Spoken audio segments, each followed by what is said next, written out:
With the Season 19 Gleaming Depths update now available for everyone to experience, many of us have ventured deep into the Gleaming Depths caverns to take on the flagship content piece of this update, the new Vault Raid mode. In today's video, I want to provide you all with a breakdown on how each phase of this mode works, and give you some of my honest opinions and tips on how to navigate the Gleaming Depths a little bit easier. The best way to kick this off, as it was asked many times over on our livestream on Tuesday, how exactly do you start the Vault Raid? Well, it's simple really. All you need to do is to head down to the Ash Heap to the Gleaming Depths location, located in the south of the Ash Heap. It's not that hard to miss, as it will have the new Vault Raid icon as its map icon. However, all you need to do is to enter the Gleaming Depths to begin the raid. Sounds simple, but for those who have seen or experienced the raid already, that's where the simplicity ends and the fun begins. Now, before you head in my own opinion, begin one of the best challenging forms of endgame content we've seen in 76 thus far, you need to understand a few things when it comes to this raid. This mode is designed to test your patience, your determination, your skill level, and require you to work as a team throughout the majority of the phases. I say majority because as time goes on and as we experiment with different playstyles and techniques, people will more than likely be able to solo this entire mode. I mean, there's videos out there that I've seen already where people have run this mode completely solo, and as impressive as that is, and full credit to those who have, it's also a little bit disappointing to see, because personally I was kind of hoping that the parameters of this mode would curtail that and encourage teamwork throughout. But again, that's just my own opinion, and others prefer to do things solo, and I also understand that trying to find a team to properly work together and coordinate their strategies can be a little bit difficult to find for many players. So I understand why people would want to find a way to run this mode solo, but we'll analyze and discuss that at a later date, and don't worry, we will be discussing viable builds and so on later in this video. Anyway, on to the first phase.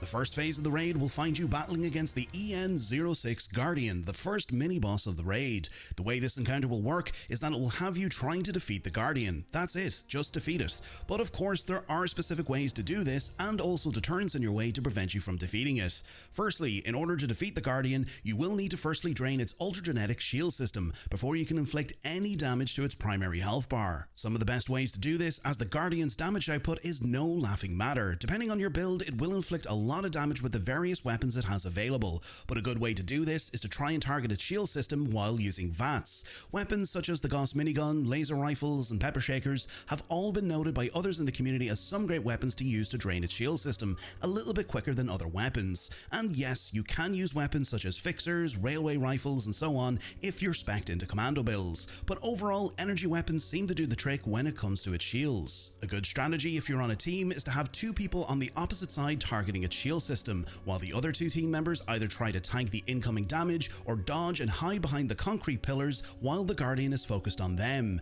And once the Guardian spins back around, rinse and repeat and alternate your roles. Attack the shields while the others defend. Once you've drained its shields, you'll then have an opportunity to inflict as much damage as you can to its health bar, so this is where you need to consider what your best primary weapon for damage is. Upon depleting a portion of its health bar, you'll then be notified that the room is heating up, and also to get to shelter, which will involve you having to run to one of the 3 safe rooms marked A, B, or C. You'll know exactly which room you'll need to run to, as there will be sirens flashing above the room, and also the doors to the room will be open. Make sure to get to this room as fast as you can, because if you're locked outside, you will be instantly killed. Probably a good time to note that you only have 1 life per instance, so yeah, don't waste your time trying to be a hero, just run to safety and work together. Once the doors open back up, it's back to work by repeating the same steps as before. Drain the shields, inflict as much damage as you can, run to safety, and then back to the grind again until you finally deplete its health bar, which will complete the first phase of the raid. Some important tips to note: that during this encounter there will be other deterrents in place, such as the blue electrical field on the floor around the Guardian that will pretty much instantly kill you if you stand on it, so probably best to avoid that,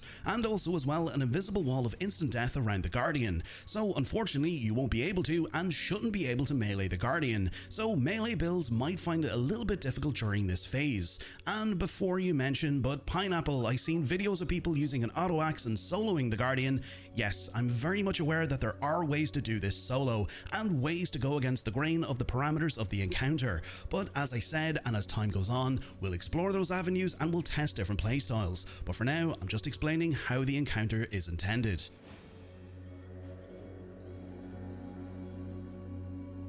The next phase of the raid will find you trying to drill your way into the Enclave research facility by fueling up the giant drill in what we're going to call the drilling room. You know, because it's a big room with a giant drill in it. Anyway, this encounter, and from my own experience and in my own opinion, will absolutely require you to work as a team, as this encounter will firstly require at least 2 to 3 team members playing a more fetch and grab role, where you'll need to acquire gas canisters throughout the mine and the hallways located around the drilling room, and filling it up via the gas canister deposit box located beside the drill. Seems simple enough, but some of the main deterrents during this encounter is the wave of mole miners and mole rats who are trying to destroy the drill as you fill it up. So this is where it's probably best to have at least one person holding back and defending the drill as the other 3 head out and collect the gas canisters. But for those who are collecting the canisters, it's important to note that you can only pick up 1 canister at a time. But on top of that, you'll need to deal with the ultragenetic mole miner stalkers who basically come with a one-tap insta-kill mechanic. That's right, 1 hit from them and you're out.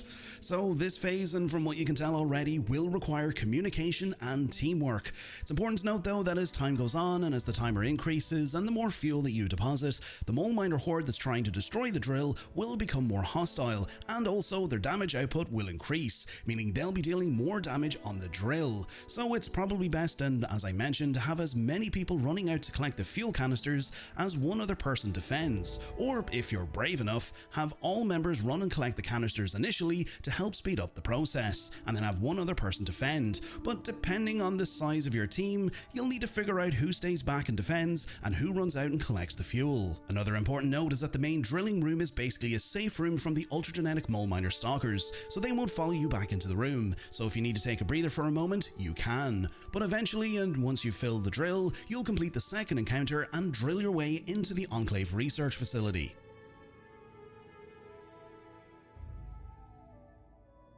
The third phase of the raid will find you making your way into the Enclave research facility to defeat Enclave squad Epsilon, Vulture, Lynx, and Bloodhound. In my own opinion, this is probably one of the easiest encounters out of all of the phases of the raid, but again, if you work as a team. The way this encounter will work is that each Enclave member will be fully immune to the incoming damage due to the shields that surround them. However, in order to remove their shields, you'll need to destroy each of the shield generators assigned to Vulture, Lynx, and Bloodhound, which can be found behind each of the cryopods in the rooms marked A, B, and C. Upon destroying the generators, there will be several repair bots that will emerge to try and repair the generators, and it's important to note that once they repair even a small amount of the generator's health bar, the shields on the corresponding Enclave member will replenish. So yeah, this is where the teamwork comes in. This is where it's probably best to have at least 3 team members defending each generator and popping into and out of the room to provide damage support on the Enclave members, and then going back in to remove any repair bots from the room. This will basically be a rinse and repeat job, but it's important to note that both Vulture, Lynx, and Bloodhound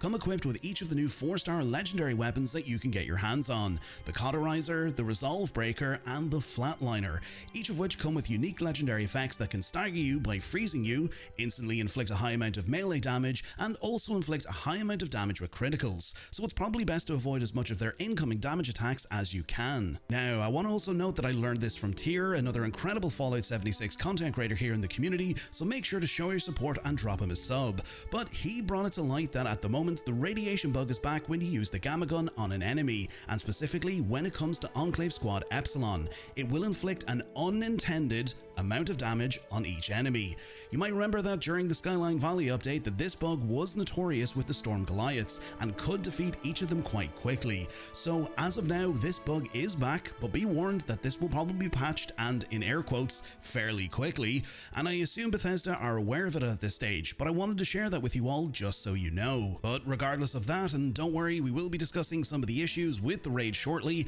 as I know people do have issues, but once you've depleted each of the Enclave members' health bar, that will complete the encounter, and you'll be able to move on to the next phase of the raid.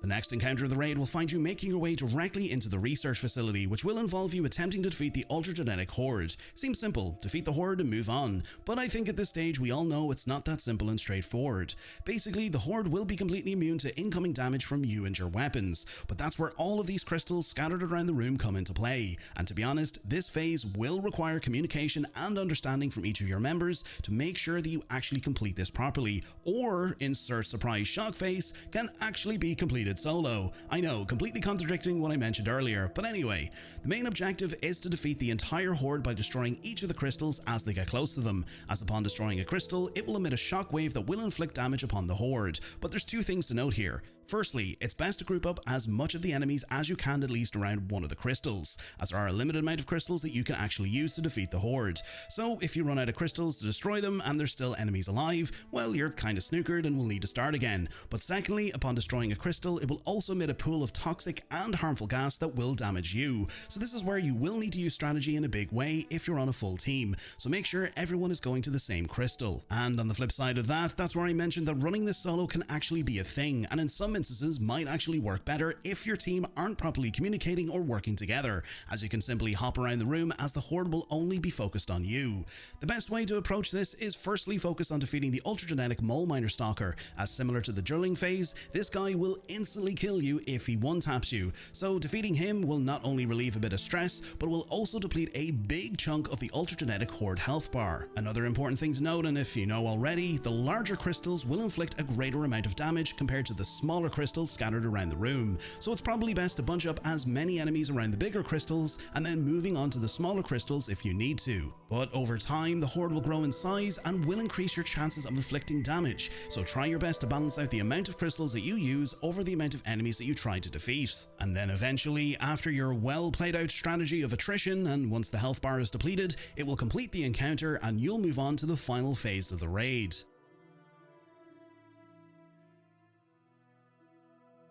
At this stage, you all probably know what this encounter will involve, but for those who are unaware, this encounter will involve you attempting to defeat the final end of dungeon boss, the Ultracite Terror, the giant serpent that everyone wants to banish out of Appalachia, and also say attempting to defeat, which I'll discuss in a moment. This phase is where all of those years of putting together your builds, hoarding those resources, and gathering as much ammo as you can comes into play, because quite simply, the Ultracite Terror is a giant bullet sponge that will give you a giant headache if you don't work together on this one, or again, if you have a really solid build, can probably defeat solo. And yes, I have seen footage of people doing this solo, but focusing on how this works for now. Basically, you'll need to make your way onto the main island in the center of the cavern, where upon getting there, the little walkway that you used to get there will be destroyed, and Simon, the big stinky serpent, will emerge and you'll need to defeat him. Simon was the first S name that came to mind, so apologies to anyone named Simon in the comments. But once the Ultracite Terror emerges, you'll need to watch out for a few different things. Firstly, you will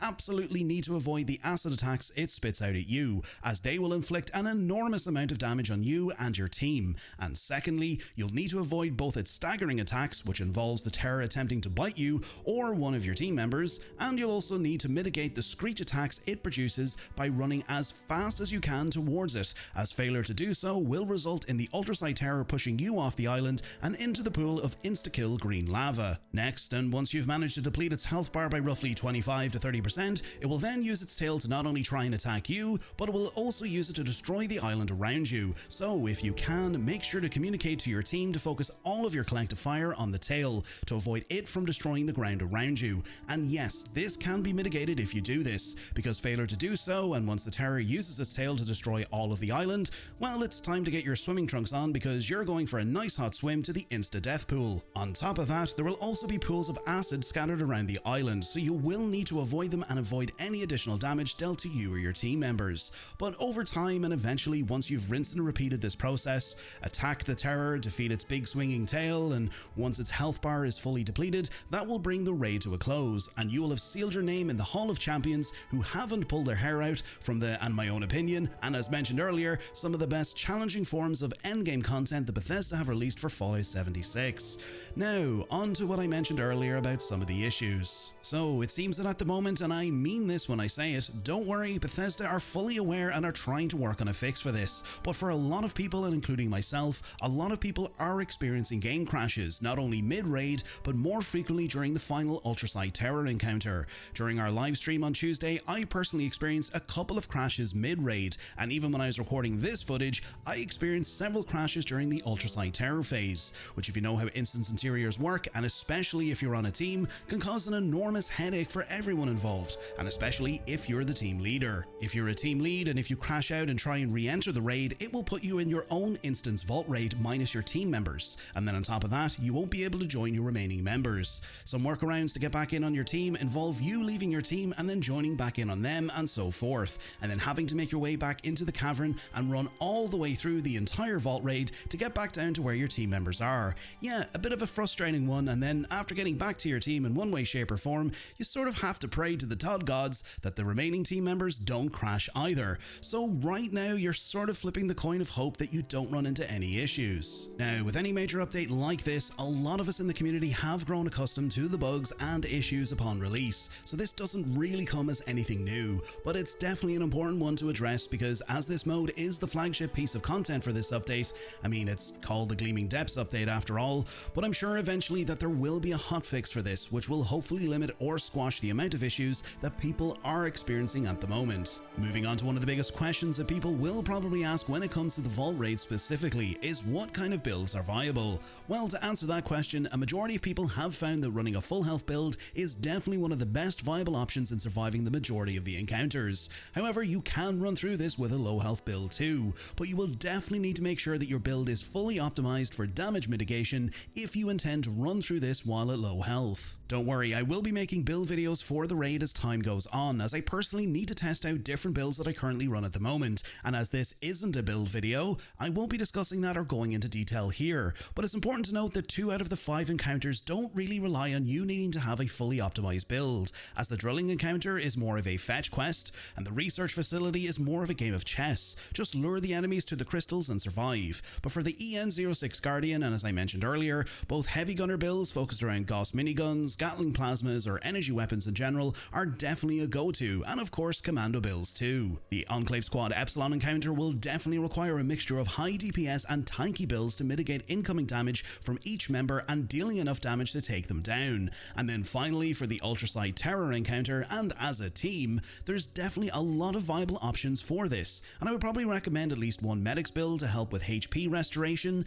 a DPS build, and then either a combination of a full health heavy gunner or low health commando build. But as I said, I'll have dedicated raid build videos here on the channel in time. Finally, an important thing to remember is to have fun. Yeah, have fun. A simple one, but as this mode is brand new for the majority of people who never play tested this over on the PTS, this form of endgame content is meant to challenge you in every way possible, but also meant to be a fun and rewarding experience while working as a team. Nobody is expecting you to game the system and unlock everything on day one, so don't put yourself under any pressure while taking part in it. Vault raids aren't a limited time thing, they're now a part of the endgame loop, so they'll be here for a very long time, so experiment with things and test out different playstyles and learn from each encounter. And when it comes to the rewards available, well, there's a lot of polarized opinions on that topic, but it's a good thing to note that by completing each encounter, you'll have a chance of being rewarded with a piece of the new Vulcan power armor, a chance to get some of the new 4-star legendary box mods, and plans and unlocking some of the new unique 4-star legendary weapons and gear,